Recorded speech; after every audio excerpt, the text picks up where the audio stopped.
First day of north Kolkata. Welcome to my another mini blog. সকাল সকাল চায়ের কাপটা নিয়ে হাজির হলাম। তো তোমরা সবাই কেমন আছো অবশ্যই কমেন্ট করে বলো।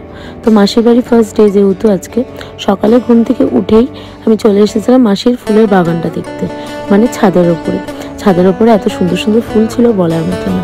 তো তারপরেই আজকে যেহেতু মাসিদের নিরামিষ, সেহেতু হচ্ছে এই যে ঠাম্মার লুচি তরকারি করতে বসে পড়েছিল, আর নন্দিনী হচ্ছে লুচিগুলো একটু ভেজে দিচ্ছিল। আর দেখো পনিরের তরকারি, ডাল, ভাত খেয়ে দিয়ে একটুখানি রথের মেলার জন্য বেরিয়ে পেলাম। যেহেতু কালকে এসেছি তো অতটা দেখিনি, তো আজকে ভাবলাম বাচ্চাদের নিয়ে একটু রথের মেলায় চলে যাই।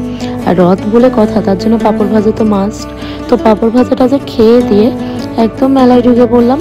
তো দেখো মেলাটা অনেকটাই বড় হিসেবে ছিল, আমাদের এখানে যেমন মেলা হয়। তো এই যে মেলা টেলা এনজয় করছিলাম। তো ছোটোবেলায় এনজয় ছিল, এখন থোড়ি এনজয় বলো, তো বাচ্চাদেরই এনজয় বেশি। তো চলো, আমার মেয়ে আর আমার ননদের ছেলে দুইজনে বসে পড়লো রেলগাড়িতে, ওদের একটু রেলগাড়িটা চড়িয়ে দিলাম। খুব আনন্দ করছিল ওরা। এর বাইরে বেরিয়ে ফুচকাটা খেয়ে নিলাম, ফুচকাটা খেয়ে বাড়ি পৌঁছে গেলাম। আর ডিনারে লুচি তরকারি ছিল, তো লুচি আর আলুর দম খেয়ে দিয়ে ডিনারটা কমপ্লিট করে শুতে গেলাম। আমাদের ভিডিওটা এখানেই এন্ড করছি। যদি ভালো লেগে থাকে লাইক কমেন্ট শেয়ার করে আজকে